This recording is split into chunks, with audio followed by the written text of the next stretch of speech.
කැබිලිත්ත වන්දනාවේ ගිය ට්‍රැක්ටරය ටිපර් රථයේ ගැටි 5ක් මරුට.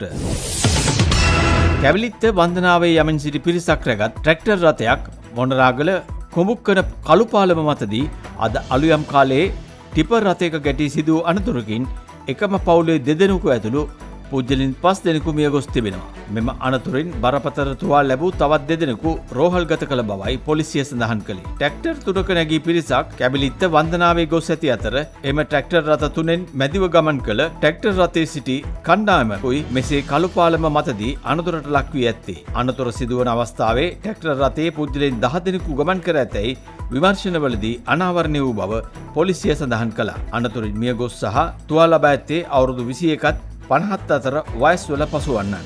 මොවුන් බුත්තලම දොඩම්ගස්ලන්ද සහ හොරබොක්ක යන ප්‍රදේශවල පදිංචිකරුවන් බව හෙළි වී තිබෙනවා.